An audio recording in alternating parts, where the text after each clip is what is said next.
नमस्कार मित्रों। आइए आज हम चर्चा करते हैं सिंह लगन में राहु का 12 भाव में फल। उसके पहले आपसे विनती है कि कृपया चैनल को लाइक शेयर और सब्सक्राइब ज़रूर करें और कुछ पूछना हो या फिर कुछ त्रुटि लगे तो आप कमेंट बॉक्स में ज़रूर कमेंट कर सकते हैं। जैसा कि हम जानते हैं सिंह लगन या फिर जो सिंह राशि होता है उसके स्वामी होते हैं सूर्य, और सूर्य के स्वामी होने की वजह से जो व्यक्ति का प्रभाव होता है पुरुष जाति का प्रभाव होता है, पूर्व दिशा में वास करता है, वर्णपीत क्षत्रिय कर्म एवं गुस्सैल स्वभाव होता है इस लगन के या फिर इस राशि के जातकों का। व्यक्ति का शरीर बड़ा बलवान होता है, सुंदर गौरवर्ण रजोगुणी योद्धा होता है, अधिक चालाक पराक्रमी होता है और मित्रों का स्वामी होता है। मतलब मित्र भी इसके बहुत अच्छे होते हैं और बहुत मित्र ये बना भी लेता है क्योंकि सामाजिक एक नेचर होता है इस व्यक्ति के अंदर में, सामाजिक गुण होता है, लोगों से मिलजुल कर लोगों के कार्य कर लेना, ये ऐसे स्वभाव होता है। अब राहु यहाँ पर कैसा फल देगा ये हम चर्चा करेंगे। चूँकि आप राहु को जानते हैं गैसियस स्टेट का प्लैनेट है, किसी तरीके मन को भ्रमित कर देना, क्योंकि राहु ही ऐसा ग्रह है जो कि सूर्य और चंद्रमा दोनों को ग्रहण योग में डाल देता है। व्यक्ति की दशा दिशा को, उसकी सोच को एक अलग ऑरा में लेके जाना, एक अलग निगेटिविटी में लेके जाना राहु का काम होता है। राहु सूर्य और चंद्रमा दोनों को ही ग्रहण में लगा देता है। तो राहु जो है यहाँ पर क्या फल देगा आइए चर्चा करते हैं। यदि राहु आपके लगन में ही विराजमान हो जाए तो एक तो ये अग्नि तत्व की राशि है और ऊपर से राहु जो है वो गैसियस प्लेनेट है, तो यहाँ पर आपकी सोच में अहंकार वाली भावना लेके आएगा, वो असाध्य बीमारी लेकर आएगा, वो व्यक्ति को चोट चपेट एक्सीडेंट का बहुत ज़्यादा खतरा यहाँ पर बना रहता है।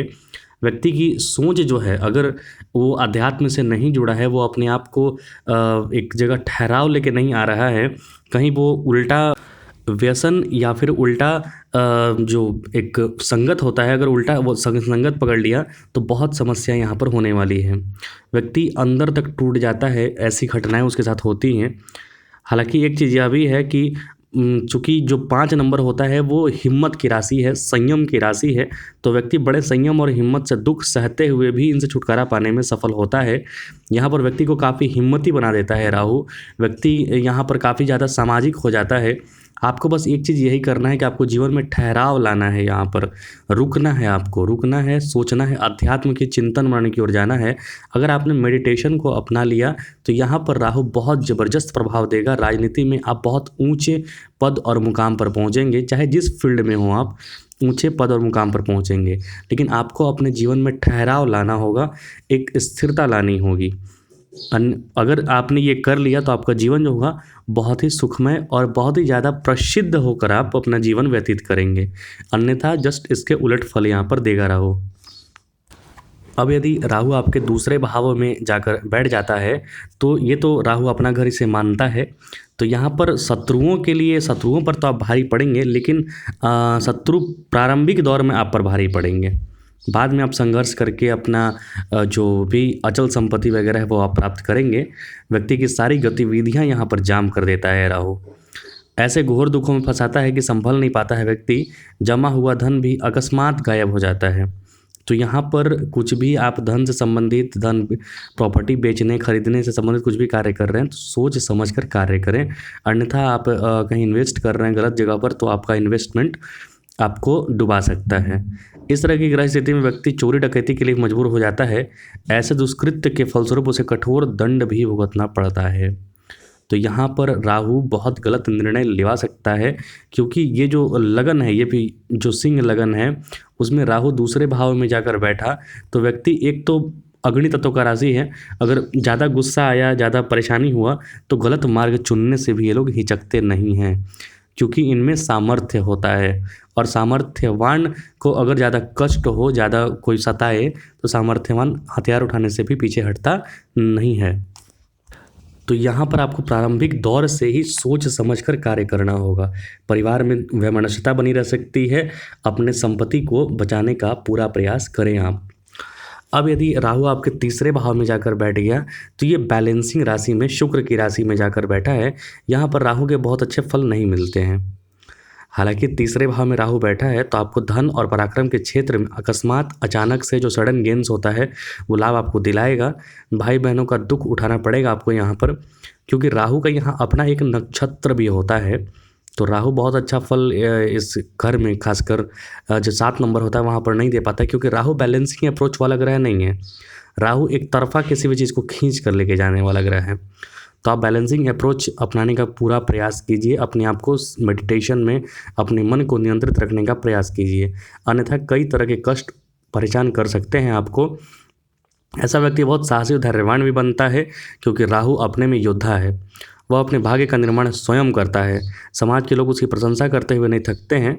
वह धरती पर अपनी अमिट छाप छोड़कर जाता है, क्योंकि यहाँ पर देखिए राहु तीसरे में बैठा है और 11वें से संबंध बना रहा है। तो व्यक्ति जिस क्षेत्र में कहीं भी मतलब हाथ डाले, कहीं भी मेहनत करे, वहाँ से सोना बनाकर निकालता है। वह अपना अमिट छाप छोड़कर जाता है और प्रसिद्ध होता है। तो ये आप पर है कि आपको प्रसिद्ध होना है या मतलब प्रसिद्ध होना है या फिर कुख्यात होना है, तो ये आप तय कीजिए। अब यदि राहु आपके चतुर्थ भाव में जाकर बैठ जाए तो यहाँ पर फिर वही प्रॉब्लम ये है कि माता, भूमि, भवन, वाहन, इसी चीज़ में आप उलझे रहेंगे। या तो माता का साया उड़ जाएगा, या फिर माता रहेंगी तो उनका स्वास्थ्य खराब रहेगा। मतलब माता का प्रेम मिलने में बड़ा झंझट होता है, माता का परेशानी वाला जीवन यहाँ पर व्यतीत होता है। व्यक्ति को अपना घर बार छोड़ना पड़ता है, क्योंकि राहु है विदेश माना जाता है। राहु को कुंडली में अगर आप देखेंगे तो उसे विदेश का कारक माना जाता है। तो अपने घर जो चतुर्थ होता है वो अपना घर होता है, वहाँ पर विदेश का स्वामी बैठ गया तो आपको अपने घर में मन नहीं लगेगा, आप बाहर घूमते रहेंगे, अपना घर आपको हमेशा काटते रहेगा। तो इस तरीके की स्थिति होती है। व्यक्ति को दर-दर की ठोकरें खानी पड़ती हैं, बहुत कठिन संघर्ष करना पड़ता है चतुर्थ में अगर राहु बैठा है तो। न घर को रहता है, न खाने की रोटी रहती है। मतलब बहुत बार ऐसी स्थितियाँ व्यक्ति को झेलनी पड़ती हैं कि बहुत विकट परिस्थितियाँ उसके सामने खड़ी हो जाती हैं। तो आपको सोच समझकर धैर्यपूर्वक वहाँ पर रहना है, गलत निर्णय लेने से बचना है। इस तरह का व्यक्ति विषम परिस्थितियों में भी साहस से काम लेता है, अपने हिम्मत और धीरज से इन कष्टों को सहने में सफल हो जाता है। राहु जितना कष्ट देता है, याद रखिए, उतना कष्ट सहने की क्षमता भी देता है, क्योंकि राहु एक स्ट्रगलिंग प्लैनेट है। वो इस तरीके की जज्बा दे देता है व्यक्ति में कि व्यक्ति किसी भी परिस्थिति में जी खा लेता है। अब यदि राहु आपके पंचम भाव में जाकर बैठ गए तो आपके पास यहाँ पर देखिए पंचम में जो राशि है वो 9 नंबर है, मतलब कि धर्म की राशि है पंचम में। यहाँ पर जाकर राहु बैठा है, धर्म अलग तरीके से आडंबरपूर्ण मानने वाला होगा या फिर धर्म को मानने वाला ही नहीं होगा। तब इस तरीके की स्थिति होता है। बृहस्पति के साथ उसकी शत्रुता होती है, तो व्यक्ति को जो यहाँ फल मिलने वाला है वो बचपन में अनेक दुखों का सामना करेगा व्यक्ति। उसकी शिक्षा कोई विशेष नहीं हो पाती है, क्योंकि शिक्षा में भटकाव देता है राहु। कई लोगों को संतान प्राप्ति में भी बड़ी बाधाओं का सामना करना पड़ता है यहाँ पर। तो अगर संतान प्राप्ति में कहीं बाधा आ रही है तो आपको राहु की यहाँ शांति करानी पड़ेगी। इस तरह का व्यक्ति उलझनों और चिंताओं में डूबे होने के बावजूद अपना धीरज बनाए रखता है।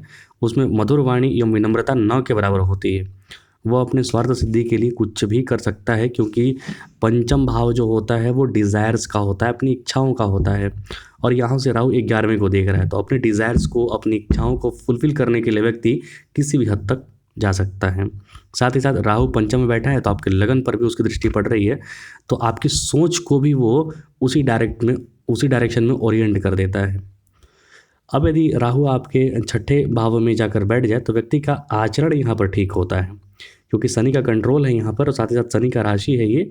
और राहु छठे में अनुशासन प्रिय होता भी है, क्योंकि राहु जो है काफ़ी बलवान ग्रह माना जाता है, क्रूर ग्रह माना जाता है। छठे में वो कर्मठ और सत्यवादी होता है।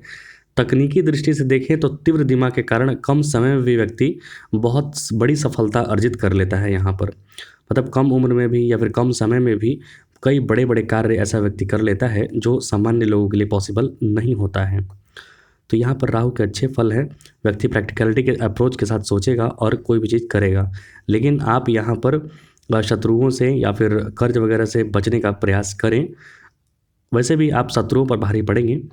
ऐसा व्यक्ति अपने स्वभाव के कारण अपना प्रभाव जमा लेता है। कूटनीतिक तरीकों से अपने कार्य सिद्ध करने में माहिर हो जाता है। यहाँ पर राहु जो है, क्योंकि राहु को राजनीति का कारक भी माना जाता है, तो राहु यहाँ पर डिप्लोमेटिक स्किल्स दे देता है व्यक्ति के अंदर। तो व्यक्ति जो है काफ़ी डिप्लोमेटिकली भी एक्टिव होता है और समाज में अपना नाम बनाता है। ऐसा व्यक्ति यदि जैसे आजकल एम्बेसडर वगैरह मानते हैं हम, IFS ऑफिसर्स अगर बने तो बहुत ज़्यादा मतलब निपुण हो जाते हैं ऐसे लोग। अब यदि राहु आपके 11वें भाव में जाकर बैठ जाए तो यहाँ व्यक्ति अच्छे और बुरे दोनों प्रकार के सुखों से जूझता है। क्योंकि राहु जो है यहाँ पर देखिए, राहु 11वां भाव जो है, माफ़ कीजिए, यहाँ पर 11 नंबर लिखा हुआ 7वां भाव है। तो 7वां भाव जो है वो आपका यहाँ पर 2 चीज़ें हैं। एक व्यवसाय, आपका जीवन यापन, दूसरा आपकी बाहरियाँ। तो यहाँ पर दोनों चीज़ें हैं, अच्छी भी चीज़ें हैं और ख़राब भी चीज़ें हैं। इसे हम मारक भाव भी कहते हैं। तो व्यक्ति को यहाँ पर दोनों चीज़ों से जूझना पड़ता है, सुख और दुख, अच्छे और बुरे दोनों तरीके से जूझता है। व्यक्ति को, कई लोगों को भार्या के साथ, पत्नी के साथ या पति पत्नी मतलब जो भी है, उल्टा समझ लीजिए पार्टनर अपना, भार्या के साथ वैमनस्यता के कारण तलाक लेना पड़ता है। वहाँ पर झंझट होता है। वहाँ पर अगर यहाँ पे गुरु ग्रह वगैरह ये मतलब कोई अच्छा ग्रह की दृष्टि नहीं पड़ रही है तो वैवाहिक जीवन निभाने में काफ़ी परेशानी का सामना करना पड़ता है। नौकरी छूटने, कारोबार आदि में अड़चन होने का योग बनता है। इस ग्रह प्रकार का जो ग्रह योग है कभी कभी घातक एक्सीडेंट भी करवाता है व्यक्ति का, किंतु वह इन सबसे नए तरीके से मतलब जीवन जीता है। जितने भी चोट चपेट या फिर परेशानी भरा जीवन है उनसे निकलता है बाहर और एक नए तरीके से अपना जीवन सीखने की कला सीख लेता है। उसका धैर्य और सहज पूर्वक सामना करता है, उसमें धैर्यता बहुत होती है। अब यदि राहु आपके अष्टम भाव में जाकर बैठ जाए तो फिर से वही बात है, आपको यहाँ पर परोपकार की भावना रखनी होगी और साथ ही साथ अपने जीवन को प्रेम पूर्वक जीना होगा। जीवन को ये मत समझिए कि बोझ है, उसको जीवन को एक हंसते खेलते गुजारिए, क्योंकि जो भी यहाँ पे आया है उसको एक दिन मृत्यु होनी ही है। तो ऐसे क्यों है कि बार बार मृत्यु हो, एक ही बार मृत्यु जब होगी होगी। अभी आराम से खुशियों से जिए। व्यक्ति को विषम परिस्थितियों में यहाँ पर जीना पड़ता है। मृत्यु के समान गंभीर संकट बहुत बार आते हैं जीवन में। शरीर में अनेक असाध्य रोग उत्पन्न हो जाते हैं, वह जिंदगी और मृत्यु के बीच झूलता रहता है। इसलिए मैंने बताया कि यहाँ पर आपको ये तय कर लीजिए आप कि जीवन एक दिन जानी ही है, सबकी जानी है, तो बार बार क्यों मरना है, हमेशा मतलब हंसते खेलते रहना है। ऐसे व्यक्ति के लिए राहु का प्रभाव अत्यंत कष्टकारी होता है, लेकिन कभी कभी खुशियाँ भी देता है। कुछ लोगों को आकस्मिक धन लाभ भी कराता है राहु यहाँ पर। मतलब ऐसा नहीं है कि हमेशा खराब ही फल देगा, लेकिन जब खराब फल दे तो उसको ज़्यादा दिमाग पर लोड नहीं लेना है। राहु का उपाय कीजिए और अच्छा फल प्राप्ति का मार्ग सुनिश्चित कीजिए। अब यदि राहु आपके नवम भाव में जाकर बैठ गया तो यहाँ पर अनिष्टकारी होता है, क्योंकि शत्रु घर में जाकर बैठा है। उसकी प्रकृति क्रूर और भयंकर हो जाती है। धर्म को बिल्कुल मानने वाला नहीं होता है। अगर आप जहाँ धर्म को मानने लगे, मेडिटेशन करने लगे, तो स्थितियाँ सारी अच्छी हो जाएंगी। लेकिन ऐसा करता नहीं है राहु, क्योंकि राहु को दूसरा जाति माना जाता है, दूसरा धर्म माना जाता है कुंडली में। तो ऐसा व्यक्ति बड़ा अपराधी बनकर सारे धर्म के कार्य जो होता है उसको अवरुद्ध करता है, उसका विरोध करता है धार्मिक कार्यों का, लेकिन उसका भाग्य साथ नहीं देता है। कई परीक्षाएं में उसे सफलता नहीं मिलती है। इस तरह का व्यक्ति गंभीर, धीरजवान और सहनशील होने के बजाय चोर, डाकू या फिर धर्म विरोधी हो जाता है। मतलब राहु का एक नेचर होता है कि वो धीरजवान, गंभीर होता है राहु अगर अच्छे फल दे तो। लेकिन यहाँ पर मतलब उल्टे फल देखे गए हैं। आप अपने में कुंडली में ज़रूर देखिए कि कैसा फल आपको दे रहा है। लोग सदा ही उसकी भर्त्सना करते हैं, ऐसा कृत्य करता है, तो इससे बचने का प्रयास करें यदि राहु आपका नवम भाव में है तो। अब यदि राहु आपके दसम भाव में जाकर बैठ जाए तो यहाँ पर वो शुक्र की राशि में जाकर बैठा है, राजनीति वगैरह में आगे ले जाएगा। व्यक्ति कई युक्तियों का सहारा लेता है, जो तिकड़मबाज था, जिसे जुगाड़ कहते हैं हम आज के आम बोलचाल की भाषा में। तो ऐसा व्यक्ति जुगाड़ू प्रकृति का होता है। बहुत सारे लोगों से उसके कनेक्शन होते हैं। जहाँ न पहुँचे रवि वहाँ पहुँचे कवि, इस तरीके की स्थिति वाली होती है। मतलब हर जगह उसे कनेक्शंस बहुत ज़्यादा होती हैं, लेकिन कभी कभी उसकी सारी गतिविधियाँ रुक सी जाती हैं। नातेदार, भाई बहन, शत्रु जैसा व्यवहार करने लगते हैं। वह पिता द्वारा भी बार बार प्रताड़ित किया जाता है। मतलब अपने जो रिलेटिव्स वगैरह हैं वहाँ पर काफ़ी उसे दिक्कत का सामना करना पड़ता है। इस तरह के जो ग्रह है, मतलब यहाँ पर जो राहु बैठा है दसम भाव में, तो व्यक्ति अपने मार्ग से कतई विचलित नहीं होता है। एक चीज़ यहाँ पर ये है, क्योंकि ये स्थिर राशि है। अगर आप देखेंगे 2 नंबर तो वो होता है पृथ्वी तत्व की राशि। तो यहाँ पर स्थिरता के साथ वो डटा रहता है अपने मार्ग पर और आगे बढ़ता चला जाता है, रास्ते पर बढ़ता चला जाता है और अंततः कामयाबी पा लेता है। तो राहु का यहाँ पर लगभग अच्छे फल है, लेकिन अपने रिलेटिव से बहुत ज़्यादा उसके नहीं पटेगा।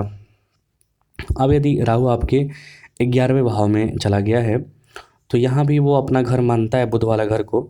तो व्यक्ति को काफ़ी राहत महसूस कराता है। यहाँ पर जब भी राहु की दशा अंतर्दशा चले तो आपके लिए कुछ ना कुछ लाभ के मार्ग को खोलता है, आय के मार्ग खोलता है। राहु उसे अपनी विशेष कृपा से संपन्न करता है। व्यक्ति का जीवन जो होता है सुखपूर्वक बीतता है। इस तरह के ग्रह योग वाले व्यक्ति जो होते हैं, राहु के विशेष प्रभाव से आकस्मिक धन लाभ प्राप्त होता रहता है।